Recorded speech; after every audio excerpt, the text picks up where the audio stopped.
Dr. Sarah Chen stood before the holographic display in her laboratory beneath the Lunar Research Station, her eyes fixed on the impossible readings before her. The quantum signatures pulsing from the artifact they'd discovered in the Kuiper Belt defied every known law of physics. Behind her, Admiral James Martinez paced, his footsteps echoing in the pressurized chamber. "Tell me again what we're looking at, Doctor," Martinez said, his weathered face reflecting the blue glow of the hologram. "It's a quantum weapon, Admiral, or more precisely, a quantum lock." Sarah manipulated the display, zooming in on a crystalline structure floating in high orbit. "We've dated it to roughly 2 million years ago. Whoever built it, they weren't trying to destroy anything. They were trying to contain something." The artifact hung in space like a twisted geometric puzzle, its obsidian surfaces occasionally flickering with threads of energy that shouldn't exist in our universe. Sarah had spent 3 years studying it, and each discovery only raised more alarming questions. "The Galactic Assembly arrives in 2 days," Martinez reminded her. "We need something concrete to present, or they'll dismiss us as paranoid primitives." Again. Sarah nodded, her fingers dancing across the holographic controls. "Look at these energy patterns. They're not random. They're degrading. Whatever this device was built to contain is breaking free. And when it does," she let the sentence hang. "How long?" "Based on the deterioration rate. 6 months. Maybe less." Sarah turned to face the Admiral. "But that's not the worst part. The quantum signatures we're detecting. They match the anomalies we've been picking up from the galactic core. This isn't the only one out there." Martinez's pacing stopped. "You're saying there's more? Dozens, maybe hundreds, and they're all failing." Sarah pulled up another display, showing a map of the galaxy with pulsing red dots scattered throughout. "The ancient species that built these, we've been calling them the architects. They created a network of quantum locks. Each one contains something our instruments can barely detect, something that operates outside normal spacetime." The Admiral's expression darkened. "The Assembly won't like this. Most of them still think we're barely out of our trees." "They have to listen," Sarah insisted. "We might be primitive by their standards, but we've spent our entire history studying quantum mechanics. Our understanding of quantum entanglement surpassed the Assembly centuries ago. It's why we can see what they can't. These devices aren't just failing. They're about to cascade. When one breaks, they'll all break." Martinez studied the galactic map, his military mind calculating possibilities. "How many civilizations are in range of these devices?" "All of them." Sarah's voice was grim. Whatever the architects were containing, they thought it was worth quarantining the entire galaxy to keep it locked away. And now the locks are breaking. Before Martinez could respond, alarms blared through the facility. Sarah's displays flickered, then stabilized, showing new data. Her face paled. "What is it?" Martinez demanded. "The Regellian Empire just sent a battle fleet to study one of the devices we detected. They're trying to breach its outer shell." "Damn it," Martinez muttered. "They'll trigger it early." Sarah was already sending commands through her console. "I'm preparing the quantum data package. We need to call an emergency session of the Assembly. If we can't convince them to stop the Regellians, they'll think we're trying to prevent them from claiming ancient technology." Martinez finished, "Making a power play. Then we'll have to make them understand." Sarah's determination was steel. "Humanity may be young, but we've learned one thing in our short time among the stars. Hubris destroys empires. And right now, the Assembly's hubris might destroy us all." The quantum artifact pulsed in its containment field, its energy patterns growing more erratic by the hour. As Sarah prepared for the most important presentation of her life, she couldn't shake the feeling that they were already too late. The architect's final warning was about to be heard, whether the galaxy was ready or not. Martinez watched the artifact's display for a long moment before speaking. "How long until the Regellian fleet reaches their target?" 36 hours, Sarah replied, not looking up from her work. Barely enough time to convene the assembly, let alone convince them. Then we better make one hell of a case. Martin had straightened his uniform. I'll contact our ambassadors. You focus on making the data impossible to ignore. The assembly's been dismissing Earth's warnings for too long. This time, they don't have that luxury. As the Admiral left, Sarah turned back to her displays. The quantum patterns danced before her, telling a story written in the language of physics. A story of an ancient race who had discovered something so dangerous they'd spent centuries building a prison of quantum locks to contain it. And now, millions of years later, those locks were failing. Humanity might be the newest species in the galactic community, but they were about to prove they were far from the least important. The only question was whether anyone would listen before it was too late. The Grand Assembly Hall of the Galactic Council stretched across 3 kilometers of space, its crystalline walls housing representatives from over 1,000 civilizations. Dr. Sarah Chen felt microscopic as she stood at the central podium, her data projected in massive holograms above the gathered delegates. The quantum signatures are unmistakable, she declared, her voice carried through translation fields to every species present. The Regellian fleet's approach will destabilize the containment field prematurely. We have simulations. High Commander Vexthor of the Regellian Empire rose from his seat, his cybernetic enhancements gleaming. We have reviewed Earth's data and found it lacking. Our scientists have studied quantum mechanics for millennia.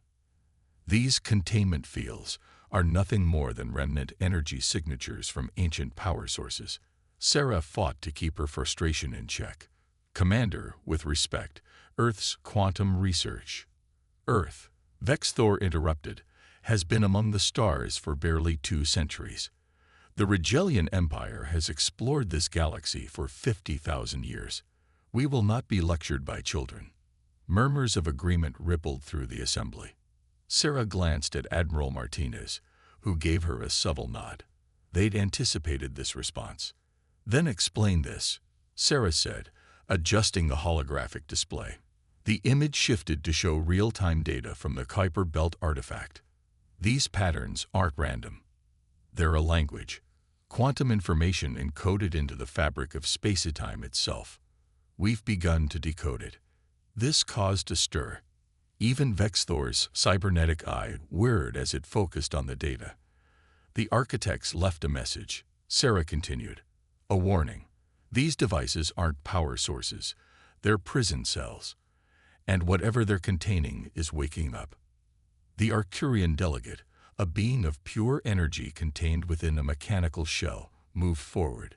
If what you say is true, why can only Earth detect these patterns? Our sensors are far more advanced.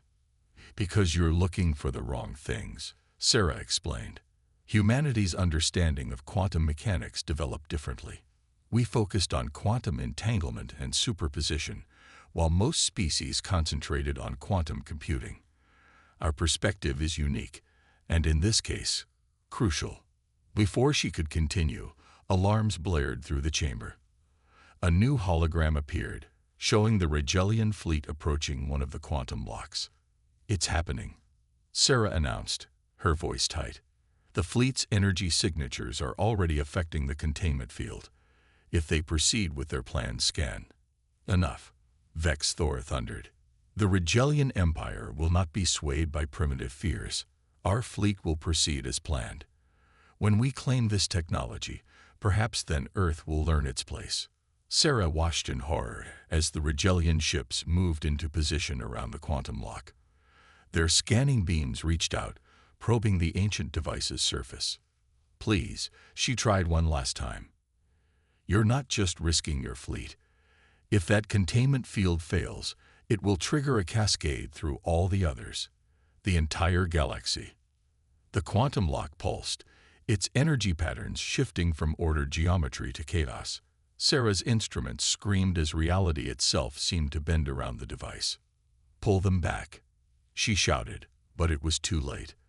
The Regellian fleet's communications cut off mid-transmission. Where their ships had been, space itself seemed to fold inward, creating a vortex of impossible colors and shapes. When it cleared, the fleet was gone. Silence fell over the assembly hall.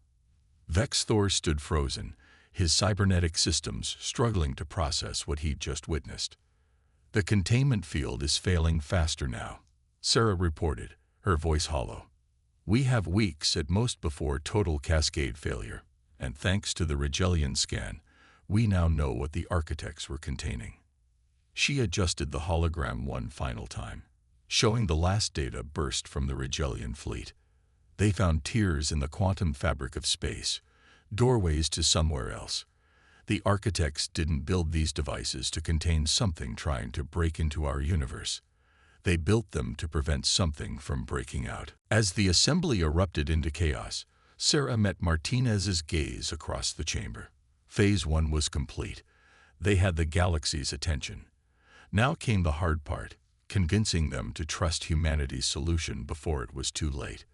The quantum lock in the Horsehead Nebula was the first to fail completely. Sarah watched from the observation deck of the Earth science vessel Hawking as reality tore itself apart. The void that opened was darker than space itself, a wound in the universe that leaked impossible geometries and physics-defying energies. From its depths emerged something that shouldn't exist, beings of pure quantum probability, existing in multiple states simultaneously. Phase-shifted entities, Sarah explained to the assembled representatives of the emergency coalition. The architects didn't just build prisons, they quarantined an entire parallel universe. The alien beings poured through the breach like living mathematics, their very presence causing local space-time to fluctuate wildly. 3 coalition ships that ventured too close simply ceased to exist, their quantum states collapsing into impossibility. Admiral Martinez's hologram flickered beside her. "The containment grid is failing faster than predicted. We have 5 days at most before total cascade failure." The Arcturian delegate's energy form pulsed with distress. "Our weapons have no effect. These entities exist in quantum superposition. They're everywhere and nowhere simultaneously." "Exactly," Sarah said, pulling up her latest calculations. "That's why conventional defenses are useless. But Earth's quantum entanglement research might offer a solution. We don't need to destroy them. We need to force them into a single quantum state." The gathered aliens turned to her. Even the prideful Vex Thor, who had lost his entire fleet, listened intently. The architect's technology was incredibly advanced, but their approach was flawed. Sarah continued. "They tried to contain these beings by building barriers. But you can't wall off quantum probability. It exists across all possibilities simultaneously." She brought up a new hologram showing Earth's prototype quantum collapse generator. "Instead of containing them, we need to collapse their wave function, force them to exist in our universe's rule set rather than letting them exist in all possible states at once. The energy requirements would be astronomical," the Arcturian observed. "They would," Sarah agreed. "That's why we need every civilization's help. Earth has the quantum technology, but we need your energy production capabilities, your fleet's coordination, and your computational power." Martinez's hologram nodded. "We've already begun converting our quantum communication network into a massive quantum collapse field generator. But without the Coalition's help, we can't scale it fast enough." The room fell silent as the implications sank in. Humanity, the youngest spacefaring race, was asking the galaxy's oldest civilizations to put their faith in Earth's understanding of quantum mechanics. Through the observation window, another quantum lock failed in a distant sector. The cascade was accelerating. They were out of time and options. Vex Thor stepped forward, his cybernetic components humming. "The Rigelian Empire pledges its remaining resources to Earth's solution. We have seen the cost of pride. We will not repeat that mistake." One by one, the other representatives voiced their support. Within hours, the greatest engineering project in galactic history began. As ships and resources poured in from across the galaxy, Sarah returned to her calculations. They had one chance to save the universe, and it all hinged on humanity's unique understanding of the quantum realm. The phase-shifted entities continued to pour through the growing breaches, but now they faced a united galaxy. And for the first time since the architects vanished, someone understood exactly how to stop them. Earth's quantum collapse network spread across the galaxy like a spider's web, each strand composed of entangled particles linked to the prototype at Luna Base. Sarah supervised the final calibrations from the command center, where representatives from every major civilization worked in unprecedented cooperation. Coalition ships report quantum locks failing in sectors 7 through 12, Martins announced. The phase-shifted entities are consuming entire star systems. The beings from the parallel universe had grown bolder, more organized. They weren't just breaking through. They were systematically destroying the remaining quantum locks to accelerate the cascade. They're intelligent, Sarah realized. The architects didn't imprison random entities. They contained an entire civilization that operates on quantum principles. The Arcturian delegate's energy form flickered. Our long-range sensors detect them constructing something within the quantum breaches, some kind of translation matrix. They're trying to convert our universe to match their physics, Sarah concluded. If they succeed, everything we know will cease to exist. The quantum collapse network was humanity's answer, a massive web of entangled particles that could force quantum probability into classical physics. But as they prepared to activate it, Sarah noticed something in the data that made her blood run cold. "Stop the activation sequence," she shouted. "The network, they've already infiltrated it. They're using our own quantum entanglement against us." The phase-shifted entities had spread through the network faster than light, existing in every node simultaneously. If they activated the collapse field now, it would accelerate the conversion of their universe instead of stopping it. "We need to reverse the polarity," Sarah explained quickly. "Not collapse their quantum states into our physics. Collapse our universe into a quantum superposition temporarily. Match their state, then bring everything back to classical physics together." Vexthor's cybernetic eye whirred. "You're suggesting we quantum entangle the entire galaxy?" "Yes," Sarah confirmed, "for exactly 3.8 seconds, long enough to establish quantum resonance with their universe, then collapse both back to classical physics simultaneously." The risk was astronomical. If they miscalculated by even a microsecond, both universes would be permanently quantum entangled, an eternal chaos of probability and impossibility. But as another quantum lock failed and more phase-shifted entities poured through, they realized it was their only chance. The coalition quickly reconfigured the network while Sarah refined her calculations. "If this works," Martins said quietly, "we'll have done something even the architects couldn't achieve. Finding harmony between quantum and classical physics." Sarah nodded, her fingers flying over the controls. "Sometimes the best solution isn't a wall or a weapon. Sometimes you have to embrace chaos before you can restore order." As the countdown began, the entire galaxy held its breath. They were about to attempt the greatest physics experiment in history, with every living thing as both participant and observer. The phase-shifted entities sensed what was coming. They gathered at the quantum breaches, their impossible forms shifting between states of existence. But this time, they weren't attacking. They were watching, waiting, perhaps even hoping. Sarah initiated the quantum collapse network. For 3.8 seconds, reality itself became a superposition of possibilities. Every atom in the galaxy existed in multiple states simultaneously, matching the physics of the phase-shifted entity's universe. Time stretched like taffy as classical physics broke down. Through the quantum fog, Sarah saw the entities changing, their impossible geometries resolving into comprehensible forms. They weren't just accepting the collapse, they were helping guide it. "They understand," she whispered. "They were never trying to destroy our universe. They were trying to communicate." The quantum resonance peaked. In that moment of perfect harmony between universes, knowledge flowed both ways. The phase-shifted entities shared visions of their realm, where probability was the only constant.